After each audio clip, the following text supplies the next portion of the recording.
सिलसिले में और अभी नतीजे आना बाकी है। जो अब तक नतीजा आया, जो बिहार का नतीजा जिसमें एमआईएम पार्टी के अब तक 5 उम्मीदवार कामयाब हुए और जुबली हिल से हमने जिस कैंडिडेट को सपोर्ट किया वो भी कामयाबी मिली। मैं सबसे पहले अल्लाह सुब्हानहू व तआला का शुक्र अदा करता हूँ कि उन्होंने अपने फजल और करम से हमारे इस फैसले को अल्लाह ने कामयाबी दी, अल्लाह ने अब रहम कर दिया। मैं बिहार की आवाम का भी शुक्रगुजार हूँ कि उन्होंने एमआईएम पार्टी के तमाम कैंडिडेट्स को उन्होंने वोट दिया, अपनी मोहब्बतों से नवाजा। मैं शुक्रगुजार हूँ उन 5 असम्बली कॉन्स्टिट्यूंसीज़ के तमाम राय दहिंदगान का, ज़िम्मेदारों का, मजलिस पार्टी के तमाम मेंबर्स का, जिन्होंने जनाब अख्तर ईमान साहब को कामयाब किया। अमूर से हमारे गुलाम सरवर साहब को बैसी से कामयाब किया, सरवर आलम को कोचा दामन से कामयाब किया, तौसीफ़ आलम को बहादुरगंज से कामयाब किया और मुर्शिद आलम को जोकीहाट से। और मैं साथ ही साथ शुक्रिया अदा करना चाहूँगा हमारे बिहार रियासत के सदर जनाब अख्तर ईमान साहब का, आफ्ताब साहब का, आदिल हसन साहब का और तमाम वहाँ के मजलिस के ज़िम्मेदारों का कि उनकी बड़ी मेहनत कोशिशें रहीं कि हम इस 5 सीट पर कामयाबी हासिल कर पाए और बहुत से मुकामात पर हमको एक बड़ी तादाद में वोट भी मिले। मैं शुक्रिया अदा करना चाहूँगा जनाब इम्तियाज़ जलील साहब का, मुफ्ती इस्माइल क़ासमी साहब का जो रुकन असम्बली मालेगांव हैं, और महाराष्ट्र से जो तमाम मजलिस के ज़िम्मेदार आए, दिल्ली से आए, उनका शुक्रिया अदा करता हूँ। हैदराबाद से अहमद बराला साहब गए और वो ज़िम्मेदार थे अमूर विधानसभा के लिए, और जनाब माजिद हुसैन साहब का ख़ास तौर से जो तौसीफ़ आलम साहब की विधानसभा बहादुरगंज में मेहनत किए, और तमाम मजलिस के अरकान बल्दिया का जो बंगाल से भी आए, झारखंड से भी आए। बहरहाल एक कलेक्टिव इज्तिमाई कोशिश थी और मैं सीमांचल की जनता का शुक्रिया अदा करूँगा। ख़ास तौर से उन्होंने मजलिस इत्तेहादुल मुस्लिमीन को अपनाया, उसको अपनी आवाज़ बनाया और हमको उम्मीद है कि इंशाअल्लाह ताला ये जो फ़ैसला आया है, जहाँ से अब तक हमारे 5 मेंबर्स रुकने असम्बली और एमएलए बने, इंशाअल्लाह वो सीमांचल की इंसाफ के लिए लड़ाई लड़ेंगे, वहाँ पर डेवलपमेंट का काम करवाएंगे। और साथ ही साथ मैं जो नतीजा बिहार में आया है वो एक अवामी नतीजा है, हम उसको कबूल करते और हम मुबारकबाद देते हैं और अपनी नेक तमन्नाओं का इजहार करते हैं मौजूदा वज़ीर आला जनाब नीतीश कुमार साहब का।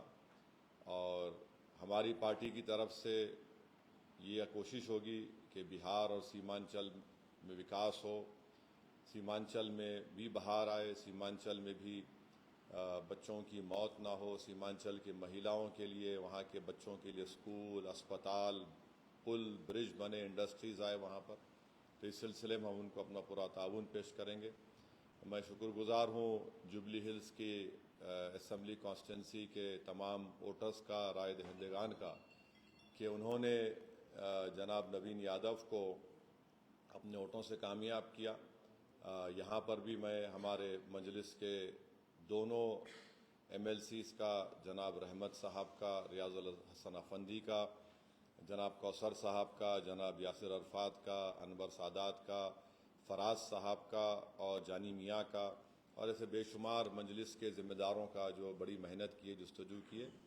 और मुझे आज चीफ मिनिस्टर जनाब रेवंत रेड्डी साहब ने भी फ़ोन करके शुक्रिया अदा किया, मैंने उनको मुबारकबाद दी। और मैं समझता हूँ कि 2023 के असम्बली इंतखाबात के बाद ये एक बहुत बड़ी कामयाबी जो मिली है जुबली हिल से नवीन यादव को, इसमें बहुत बड़ा रोल सीएम की लीडरशिप रही और ख़ास तौर से उनके मिनिस्टर्स मेहनत किए। और मैं ज़िक्र करना चाहूँगा टेमरिस के चेयरमैन का कि उन्होंने बड़ा अच्छा कोऑर्डिनेशन किया, उनको भी मुबारकबाद। और अभी एक बलरामपुर एक कॉन्स्टिट्यूंसी है सीमांचल में, बिहार में, वहाँ पर अभी आज से अभी आधा घंटा पहले जनाब आदिल हसन साहब से मेरी बातचीत हुई थी, क्योंकि 4 ईवीएम्स ख़राब हैं। उन्होंने जो कहा कह रहा हूँ, तो वीवीपैट से काउंटिंग करना चाह रहे हैं और आदिल हसन 700 वोट से पीछे हैं अभी। और वो जो काउंटिंग होगी, हमें यकीन है कि इबादपुर एक इलाका है जो बड़ा स्ट्रॉन्ग होल्ड है मजलिस का। तो मुझे उम्मीद है कि अगर वो हो जाएगा तो इंशाअल्लाह आदिल हसन को भी कामयाबी मिलेगी। अल्लाह से हमारी दुआ है कि अल्लाह उनको कामयाब कर दे ताकि मजलिस के एक और एमएलए में इजाफा हो सके। मगर अभी तक कोई ख़तई तौर पर इंफॉर्मेशन मेरे पास नहीं आई है। जो लास्ट मेरी बातचीत आदिल हसन साहब से हुई तो बाहर निकले थे, तो उन्होंने मुझसे किसी के फ़ोन पर ये कहा है। तो अब देखना यह है कि वो कब मुकम्मल होगी, उसका क्या नतीजा आएगा। मगर बलरामपुर से बहुत अच्छे वोट हसनैन साहब ने लिया है और मगर उनको कामयाबी नहीं मिली। अरारिया से भी अच्छे वोट हमको मिले हैं मुख्तलिफ़ मकामात से। तो हमारी कोशिश है कि इसको और हमारी पार्टी को मजबूत किया जाए। और मैं फिर से बिहार की आवाम का शुक्रगुजार हूँ और ख़ास तौर से मैं पहले से कह रहा था कि आरजेडी बीजेपी को नहीं रोक पाएगी। आप मेरे स्पीचेस उठाकर देख लीजिए, मैंने ये बात कही थी। मैं बार बार आज भी बिहार के उन लोगों से अपील कर रहा हूँ जो इस गलत फहमी का शिकार हैं MY कॉम्बिनेशन के ऊपर। मैं पहले भी कहा, असेंबली इलेक्शन के दौरान भी कहा और आज भी कह रहा हूँ, आप सिर्फ वोट डालने वाले बनकर रहेंगे, आप वोट लेने वाला बनिए। इससे 2 फ़ायदा होगा, आपकी लीडरशिप बनेगी और आपके ज़रिए से आप कम्युनल और फाशिस्ट फोर्सेस को रोक पाएंगे। तो ये मुझे अपने ख़यालात का इजहार करना था। अगर आपके पास कोई सवालात हैं तो ज़रूर मैं उन सवालात का जवाब दूंगा। अगर आप 1 to 1 करना चाह रहे तो आप सवालात कम करिए, क्योंकि मैं 1 2 3 4 5 6 तो 22 माशाल्लाह से है और फिर हमारे हैदराबाद के लोकल न्यूज़ चैनल्स भी हैं। तो इसलिए अब आपके ऊपर है। मैं तो बैठने तैयार हूँ, सिर्फ दुआ कर रहा हूँ कि आदिल हसन को भी अल्लाह बलरामपुर से कामयाबी दे दे। सर, हैदराबाद के जुबली इलाके में बीआरएस और बीजेपी ने हमला कराया और फिर तमाम किया, शख्सी लोगों ने उन्हें टारगेट किया था। उसके बाद जो वहाँ पर कांग्रेस की कामयाबी हुई सर। क्या किया उन्होंने? बीआरएस पार्टी और बीजेपी के कई नेताओं ने शख्सी तौर पर जुबली कांग्रेस के अंदर आपको टारगेट किया था, आपकी पार्टी को टारगेट किया था, जो भी कांग्रेस को वोट डालेगा वो एमआईएम को जाएगी। बहुत सारे मुद्दों पर उन्होंने बात की और उसके बाद में उनकी कामयाबी हुई। अब उनसे पूछो, आप उनसे पूछना पड़ेगा कि इतना बोलने के बावजूद भी हर वार्ड में उनको शिकस्त हुई और बीजेपी की ज़मानत जब्त हो गई। अब तो लोगों को सोचना चाहिए कि जुबली हिल्स के अवाम ने जो फ़ैसला लिया है वो उसको कबूल करना चाहिए। हम भी बिहार में नहीं जीते। क्या मैं भी बोलूं कि हमारे हसनैन साहब ठाकुरगंज से 78,000 वोट लेके हारे? मैं बोलूं कि 50,000 वोट राजद वाले क्यों लिए?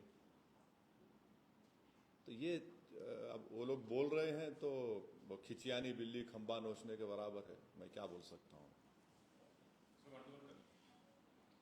नहीं ठहरो ठहरो ठहरो भाई, आप पूछना चाहेंगे तो। सर, टीडीआर सर से जब पूछा गया तो यही बोले कि हम तो मैच खड़े में असद साहब तुम चले गए, दोस्त में ना रहा, हम उस पर सवाल। देखिए, ये संगम पिक्चर का गाना अच्छा दिखता, ये सियासत है। मैं अपनी पार्टी को लेके आगे बढ़ना चाहता हूं। मैं किसी के इंतजार में या फिराक में नहीं ठहर सकता। मैं आपको पहले से बोला था जब आप तमाम लोग दारुसलाम को आए थे कि क्यों आप नवीन यादव की तायद कर रहे। मैं आपको बोला था कि बीआरएस का वोट गिर गया है, अब इससे बढ़ के पूर्व आपको क्या होना।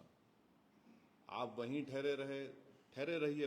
मैं तो रोक नहीं पाऊंगा, मगर मैं नहीं ठहर सकता ना। मैं एक पार्टी का जिम्मेदार हूं।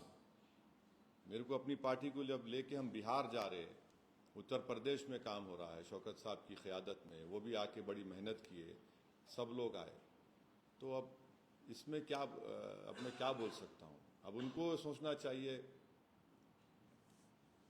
और एक आने वाला था जो बात सामने ही आपको यहाँ पर जो लोग तारीफ करते हैं वोट मांगने के शेरपेट में इलाके में आपके कॉर्पोरेट बिहार में आके आपको फिर बीटिंग का प्रोग्राम बनाना दिखा। ऐसा है भाई, बाज़ लोग समझते हैं कि मुझे गाली देकर अपने नंबर बढ़ा लेंगे अपने पार्टी में। चलिए अच्छा है, हमारी वजह से अगर आपके मुझे गाली देने से आपका नंबर बढ़ रहा है अपनी पार्टी में तो कोई बात नहीं। हम तो भारत की सियासत की लैला हैं, ये तमाम हमारे मजनू हैं। और बाज़-वक़्त होता क्या है कि अज़हरुद्दीन का गुस्सा असदुद्दीन पे निकालते, तो मैं क्या कर सकता हूँ उस पर, कोई बात नहीं, चलते रहता। मगर अवाम ने, अल्लाह सुब्हानहू व तआला ने हमारे फ़ैसले की लाज रख ली और हम उम्मीद करते कि चीफ मिनिस्टर रेवंत रेड्डी इस बड़ी कामयाबी को लेकर और अच्छा करेंगे तेलंगाना की आवाम के लिए। शहर में जो इंफ्रास्ट्रक्चर की अभी कमी है, सिविक एमिनिटीज़ है, सीवरेज लाइन है, इस वाटर सप्लाई है, 2 BHK का है, इस सबको अच्छा इम्प्रूव करेंगे और ताकि तेलंगाना और जुबली हिल्स में डेवलपमेंट करवाएंगे ताकि इससे आवाम का, गरीब आवाम का फ़ायदा हो सके। आने वाले बल्दिया इंतखाबात में क्या कांग्रेस के साथ जाएगा? नहीं, इतना जल्दी कुछ बोल नहीं सकते। जब सही वक्त आएगा उस वक्त कुछ मैं अपनी राय का इज़हार करूंगा। मुझे अपने पार्टी के जिम्मेदारों से मशवरा करके ये फैसला लेना पड़ेगा। अभी तो बहुत जल्दी है, कुछ नहीं बोल सकता हूँ। महागठबंधन के जो नतीजे इस वक्त आप देख रहे हैं सर, वो आप किस नजरिए से देखते हैं कि कहाँ पर महागठबंधन की टूटी है, क्या यहाँ पे उन्होंने अवैसी फैक्टर यूज करना चाहा? आरजेडी के तेजस्वी यादव ने आपको एक्सट्रीमिस्ट भी कहा था और फिर 18% मुसलमानों को रखते हुए नाम PCM के नाम ना देना, तो क्या ये तमाम जादू बेकार चला गया वहाँ पर? अब जाहिर है वो अपनी शिकस्त का तज्जिया करें तो उनको पता चल जाएगा बहुत से चीज़ों का। मगर ये हमको नज़र आ रहा था, यहाँ पर कई ऐसे सहाफ़ियाँ हैं, इन्हों बाद में आप ऑफ द रिकॉर्ड पूछ लो उनसे, मैं उनको क्या बोला था, कितने सीट आएंगे NDA को। तो ऐसे कई हमारे सहाफ़ी दोस्त हैं, हमारे दोस्त हैं। मैं सबसे एक एप्रीहेंशन का इजहार कर रहा था कि देखो ये लोग इस तरह आगे बढ़ रहे हैं। तो बड़ी अफसोस की बात है कि मेरी बात जो मैंने करा था वो सच हो गई, जिसका खदशा था मेरे को। तो अब ये उनको सोचना है कि क्यों वो लोग बीजेपी को नहीं रोक पा रहे। अगर आप ये समझते कि मुझे गाली दे के, मुझ पर पत्थर मारकर, मुझ पर उंगलियां उठाकर, मुझे कुछ बोलकर आपका गम हल्का हो जाता है तो बी माई गेस्ट। मगर अगर आप वाकई में कुछ कोर्स करेक्शन करना चाह रहे, अब जैसा मैं सुना अखिलेश यादव का स्टेटमेंट आया, उन्होंने बोले SIR की वजह से, कब तक आप के ऊपर बकवास बात करेंगे? छोड़िए इसको, आप देखिए आपकी कमजोरी कहां है। अगर आप इस तरह से सोचते रहेंगे कि हम ये हैं और हमको जनता वोट डालेंगी, ऐसा नहीं होने वाला है। आपको सबसे पहले तो आपको बड़ा हम्बल होना पड़ेगा। अगर आप ये समझेंगे कि हम राजा हैं और वोटर हमारी प्रजा है तो वो ज़माना ख़त्म हो गया। ओवैसी अगर बिहार में इलेक्शन लड़ते हैं तो ये कहा जाता है कि वोट करने के लिए आए, जबकि जनस्वराज ने मतलब खाता भी नहीं खोला, तो आप इस पर क्या कहना चाहते हैं? एक बात सुनिए, अगर इंडिया अलायंस नहीं जीत रहा वहां पर, कितने 30 सीटों पर शायद, अब नहीं मालूम काउंटिंग कि 30 ऑड सीट, 34 पे अगर आप, तो आप बोल सकते कि दूसरे समाज ने हम वोट नहीं दिया? आप नहीं बोल सकते ना। क्या आप बोल सकते इस कास्ट ने हम वोट नहीं दिया? आप नहीं बोलते। मगर आप ये समझते कि मुसलमान आपका एक कैप्टिव है, बंधुआ मजदूर है। कब तक आखिर ऐसा आप बोलते रहेंगे? और हम तो मुस्लिम समाज से अपील कर रहे हैं कि आप वोट डालने वाले मत बनिए, सिटीजन बनिए। वोटर मत बनिए, सिटीजन बनेंगे तो सिटीजन विद राइट्स आपको मिलेंगे। अगर आप वोट डालने वाले बनेंगे तो फिर इलेक्शन के बाद आपको सिर्फ ना सिर्फ भुलाया जाएगा बल्कि आप पर जो आफतें आती हैं उस पर उफ भी नहीं बोलते। ये हम कंसिस्टेंटली बोल रहे हैं। उम्मीद करते कि इस नतीजे से पूरे देश में एक पैगाम जाएगा, खास तौर से अल्पसंख्यक समाज के माइनॉरिटीज़ को, मुसलमानों को, और जो सेकुलर जहन रखने वाले लोग हैं, हम उम्मीद करते हैं कि वो देखें कि क्या क्या रीजंस हैं। आप उठाकर सिर्फ दो चीज़ों को बोल देंगे तो फिर ये नहीं होने वाला है।